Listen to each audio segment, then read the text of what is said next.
இயேசு உங்களை நேசிக்கிறார். பிரியமானவர்களே, இந்த நாளில் ஆண்டவர் நம்மளோடு பேசும்படிய வேதத்திலிருந்து சில வசனங்களை வாசித்து ஆண்டவர் நம்மளோடு பேசுகிற, நமக்கு கற்றுக் கொடுக்கிற காரியத்தை பார்ப்போம். அது மத்தேயுவின் புஸ்தகம் 18வது அதிகாரம்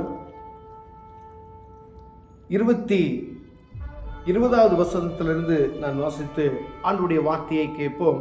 இதன் வழியாக ஆண்டவர் நம்மளோடு இடைவிடுகிறதை ஆண்டவர் நம்மளோடு பேசுவாராக. அப்பொழுது பேதுரு அவரிடத்தில் வந்து, ஆண்டவரே, என் சகோதரன் எனக்கு விரோதமாய் குற்றம் செய்தா நான் எத்தனை தரம் மன்னிக்க வேண்டும்? 7 தரம் மட்டுமோ என்று கேட்டான். பிரியமானவர்களே, அதற்கு இயேசு 7 தரம் மாத்திரம் அல்ல, 770 தரம் மாத்திரம் மட்டும் என்று உனக்கு சொல்லுகிறேன். எப்படி எனில், பரலோக ராஜ்யம் தன் ஊழியக்காரனிடத்தில் கணக்கு பார்க்க வேண்டும் என்று இருக்கிற ஒரு ராஜாவுக்கு ஒப்பனையாய் இருக்கிறது.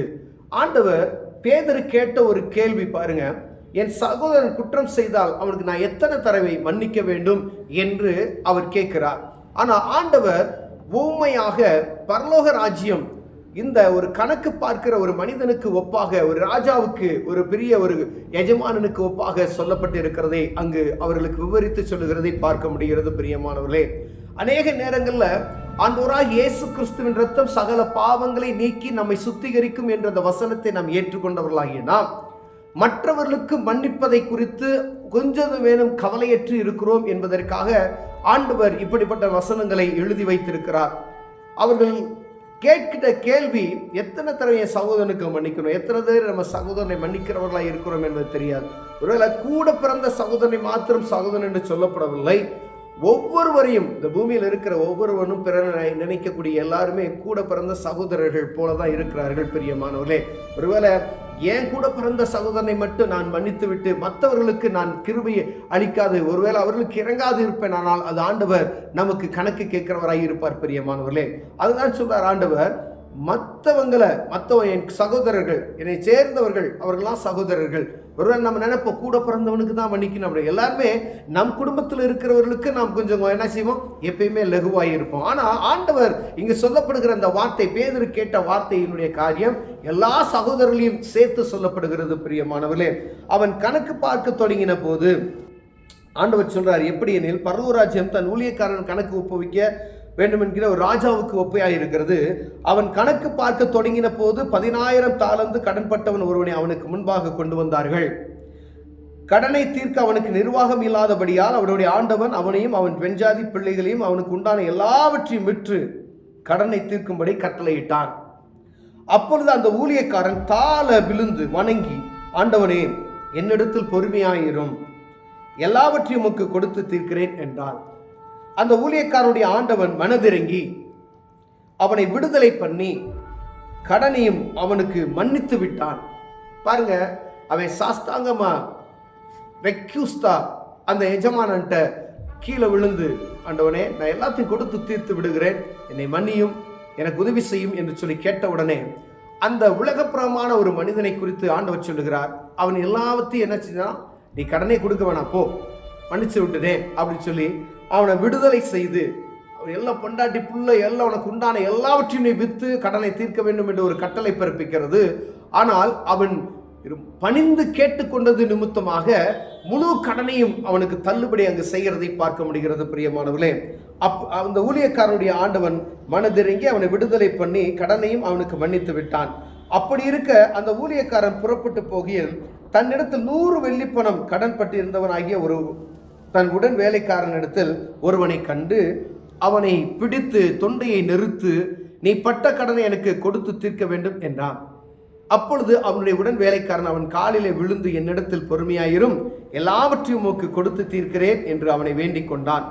அவனோ சம்மதியாமல் போய் அவன் பட்ட கடனை கொடுத்து தீர்க்கும் அளவும் அவனை காவலில் போடுவித்தான். நடந்ததை அவனுடைய உடன் வேலைக்காரர் கண்டு மிகவும் துக்கப்பட்டு ஆண்டவனிடத்தில் வந்து நடந்ததையெல்லாம் அறிவித்தார்கள். அப்பொழுது அவனுடைய ஆண்டவன் அவனை அழைப்பித்து, பொல்லாத ஊழியக்காரனே, நீ என்னை வேண்டிக் கொண்டபடியினாலே அந்த கடன் முழுவதையும் உனக்கு மன்னித்து விட்டேன். நான் உனக்கு இறங்கினது போல நீயும் உன் உடன் வேலைக்காரனுக்கு இறங்க வேண்டாமோ என்று சொல்லி அவனுடைய ஆண்டவன் கோபமடைந்து அவன் பட்ட கடனை எல்லாம் தனக்கு கொடுத்து தீர்க்கும் அளவும் வாதிக்கிறவனிடத்தில் அவனை ஒப்பு கொடுத்தான். பிரியமானவர்களே, ஆண்டவர் பாருங்க, இங்க அருமையாக சொல்லப்பட்டு இருக்கிறது. அவர் எல்லா கடனையும் ஒரு ராஜாவுக்கு சொல்லப்பட்டு இருக்கிறது. நீ இந்த கடன்லாம் நீ கொடுத்து தீரும் அளவட்டும் நீ என்ன செய்ய, நீ கொடுக்கவே வேணாம்னு சொல்லி தான் அனுப்பிச்சு விட்டாரு. ஆனா 16,000 தாலந்து கடன் பெற்றவன் இவன். ஆனா இங்கே 100 தாலந்து கடன் பெற்றவன் அவனிடத்தில், அந்த மன்னிப்பு பெற்றவன் இடத்தில் அவன் போகும் பொழுது 100 கடன் அவன்கிட்ட வாங்கினவன்கிட்ட அவனை பிடித்து தொண்டையை பிடித்து நிறுத்தி, நீ எனக்கு கடனை கொடு அப்படின்னு சொல்லி நிறுத்தி கேட்கிறதை பார்க்க முடியுது. அப்ப அதே இந்த மனிதன் செய்தது போல அவனும் தன் காலில் விழுந்து எனக்கு கிருபை பாராட்டுங்க, மன்னிச்சிருங்க, நான் தந்துடுறேன் எப்படியாவது உங்களுக்கு கடனை அப்படின்னு சொன்னதும் அவன் அதெல்லாம் கேட்கல, எனக்கு உடனே கொடு, இல்லை அப்படின்னு சொன்னா போய் காவலில் போட்டு அவனை என்ன செய்யலாம், அவனை கடுமையாய் தண்டிக்கிறதை பார்க்க முடிகிறது. பிரியமானவர்களே, இதை உடன் இருந்த எல்லா வேலைக்காரர்களும் பார்க்கிறார்கள். பார்த்து எஜமானிடம் வந்து சொல்லுகிற ஒரு காரியம் தான் இங்க எழுதப்பட்டு இருக்கிறது. பிரியமானவர்களே, உடனே அந்த ஊழியக்காரர் என்ன செய்றாரு, அவனை அனுப்பிச்சிட்டு வா அப்படின்னு சொல்லி அப்ப கேட்கிறார், நான் உனக்கு பாவத்தை உன்னுடைய கடனெல்லாம் மன்னிச்சேனே, நீ நான் மன்னிச்சது போல நீ மன்னிக்காதபடி இன்னொருத்தனை நீ குற்றப்படி நீ தண்டிக்கலாமா என்று சொல்லி அவனை என்ன செஞ்சாராம், முழு கடனை நீ கடன் தீர்க்கபடி நீ என்ன செய்யணும், காவலில் தான் இருக்கணும் அப்படின்னு சொல்லி அவரை தண்டித்ததை பார்க்க முடிகிறது. பிரியமானவர்களே, இது பரலோக ராஜ்யத்துக்கு ஒப்பனையாக எழுதப்பட்டிருக்கிறது ஆண்டவராக இயேசு கிறிஸ்துவே சொல்லுகிறார். பிரியமானவர்களே, அநேக நேரங்கள்ல இந்த பூமியில மனிதனாக பிறந்த நாம் அநேக பாவங்கள் செய்கிறோம். ஒவ்வொரு நாளும் நாம் கண்ணுக்கு தெரிந்த எல்லா காரியத்திலும் அநேக பாவங்களும். பொய் பேசாதீங்கன்னு சொன்னோம்னா எத்தனை தடவை நம்ம ஒரு நாளைக்கு பொய் பேசுவோம் அப்படின்றது நம்ம உள்ளத்துக்கு தான் தெரியும். எதுக்கு எடுத்தாலும் ஏதாவது ஒரு பொய் நம் வாயில் வந்துவிடும். பிரியமானவர்களே, எந்த காரியத்தை எடுத்தாலும் ஆண்டவருக்கு விரோதமாக குற்றம் செய்து கொண்டு இருக்கிறவர்களா இருக்கிறோம். ஒருவேளை பெரிய குற்றத்தை செய்கிற அப்படி பார்க்க முடியாது. கண்ணின் பார்வை குற்றமாய் இருக்கிறதா, வாயில பேசக்கூடிய வார்த்தை குற்றமாய் இருக்கிறதா, சிந்திக்கிற சிந்தனைகள்ல குற்றம் இருக்கிறதா, கண்ணுக்கு தெரியாத புலன்பட அநேக காரியங்கள் நம் குற்றவாளிகளாய் நிறுத்தப்படும்படியா இருக்கிறது. பிரியமானவர்களே, அப்படி இருக்கும் பொழுது தேவ சமூகத்தில் போய் நீங்க கேட்டதுமே ஆண்டவர் என்ன செய்றார், உனக்காக நான் விலைக்கரையும் சொல்லித்திருக்கிற மகனே அப்படின்னு சொல்லி கேட்டதுமே எல்லா பாவத்தையும் மன்னித்து நம்முடைய பிள்ளையாக அவர் ஏற்றுக்கொண்டு அனுப்பி விடுகிறார். பிரியமான, ஆனா நாம் கடந்து செல்லும் பொழுது நாம் மன்னிக்கிற சுபாவமற்றவர்களாய் நாம் காணப்படுகிறோம் என்கிற காரியத்தை இங்கு உணர்த்தும்படி ஆண்டவர் விரும்புகிறார். பேதுரு கேட்ட ஒரு கேள்வி ஆண்டவர் பரலோக ராஜ்யத்துக்கு ஏற்ற ஒரு காரியத்தை அங்கு பதிலளிக்கிறதை நாம் பார்க்க முடிகிறது. அநேக நம்ம பாவத்தில் விழுந்து கிடக்கும் பொழுது எப்படிப்பட்டதான கொடுமையான பாவத்தை மன்னித்து மனிதனாய் நம்மை மாற்றி வைத்திருக்கிறார். மிருகமாய் கடந்த எத்தனையோ மனிதர்களை மனிதனாய் மாற்றி ஆண்டவர் ஆசீர்வதித்து வைத்திருக்கிறார். பிரியமானவர்களே, ஆனால் அநேக நேரங்கள்ல பிறருக்கு நாம் மன்னிக்கிறது கிடையாது என்பதற்காக ஆண்டவர் நம்மளோடு இந்த வார்த்தையை இடைபடுகிறார். ஒருவேளை கூட பிறந்தவனுக்கே மன்னிக்க முடியாத காரியங்கள் அநேகம் உண்டு. கூட பிறந்த சகோதரியை மன்னிக்க முடியாத எத்தனையோ பேர் உண்டு. கூட பிறந்த தம்பியை மன்னிக்க முடியாத எத்தனையோ பேர் உண்டு. ஒருவருக்கொருவர் விட்டு கொடுக்காத காரியங்கள் எத்தனையோ உண்டு. நான் பாவியாய் இருந்தேன், இயேசு எனக்கு பாவத்தை மன்னித்தார், அதனால் நான் பரலோக ராஜ்யத்துக்கு ஏற்றவனாய் மாறிவிட்டேன். ஆனால் எனக்கு ஒரு சின்ன உலகப்புறமான காரியத்தில் ஒரு மனிதனுக்கு நான் மன்னிக்க இல்லையே, என் உடன் இருக்கிற ஒரு மனிதனுக்கு, என்னோடு வேலை செய்கிற மனிதனுக்கு, என்கிட்ட வேலை பார்க்கிற ஒரு மனிதனுக்கு, இல்ல என் உறவினர்களுக்கு ஒருவனுக்கு, இல்ல என் சகோதரராக இருக்கிற மற்ற சகோதரனை நான் கடிந்து கொள்ளுகிறேனே அப்படி சொல்லும் பொழுது என்ன நிலைமையில இருக்கிறோம், எந்த காரியத்துல நம் மனநிலைமை இருக்கிறது என்று பார்க்கும்படி ஆண்டவர் விரும்புகிறார். எத்தனை பேர் காரியத்தை மன்னித்து விட்டு இருக்கிறோம். ஒரு மனிதனுக்கு நம்ம பணம் கொடுக்கும் அப்படின்னு சொன்னா எவ்வளவு நம்ம கிட்ட எவ்வளவு ரெக்யூஸ்டா இருக்கிறாங்களோ அதே போலதான் மற்றவர்கிட்ட நம்ம ரெக்யூஸ்டா இருக்கும்படி ஆண்டவர் விரும்புகிறார். பிரியமானவர்களே, நான் உனக்கு மன்னித்தேனப்பா, நீ அதே பாதி நீ என்ன செய்யணும், மன்னி. யாருக்கு பாவம் மன்னிக்கப்படுகிறதோ அவன் என்ன செய்யணும், மற்றவர்களையும் மற்றவருடைய காரியங்களுக்கும் இறங்க வேண்டும் என்று ஆண்டவர் சொல்லுகிறார். பிரியமானவர்களே, எனக்கு மட்டும் எல்லாம் மன்னிக்கணும், எனக்கு மட்டும் எல்லா கிருபையும் கிடைக்கணும், ஆனா மற்றவர்களுக்கு அந்த காரியம் கிடைக்கக்கூடாது என்று சொல்வதில் எந்தவித நியாயமும் இல்லை என்பதற்காக ஆண்டவர் சொல்லுகிறார், நான் உனக்கு இறங்கினது போல நீ என்னச்சி இறங்கு அப்படின்னு சொல்றார் ஆண்டவர். அநேக நேரங்கள்ல நம் சொந்த உறவினர்களுக்கே நாம் இறங்க முடியாத அளவிற்கு இருக்கிறோம். அப்படின்னா நம்ம தெரியாத ஜனங்கள்கிட்ட எப்படி நம்ம இறங்கி அவர்களுக்கு மன்னிப்போம் என்று ஆண்டவர் இடைபடுகிறார். அப்ப உன் குடும்பத்தில் இருக்கிறவருக்கே நீ மன்னிக்க முடியலையே, அப்ப ஆண்டவர் உனக்கு பாவத்தை மன்னித்தாரே, ஆண்டவர் உனக்கு கிருபையாய் சந்தித்தாரே, ஆண்டவர் உனக்கு எத்தனை நன்மைகளை செய்தார் நினைத்து பார்க்கும்படியாய் ஆண்டவர் நமக்கு சற்று அப்படி திரும்பி பார்ப்போம். ஆயினால் நாம் கடந்து வந்த பாதைகள் எப்படி இருந்தது, இருந்தது. இந்த நாள் ஆண்டவர் நம்மளை எப்படி வைத்திருக்கிறார் என்பது நமக்கு தெரியும் பிரியமானவர்களே.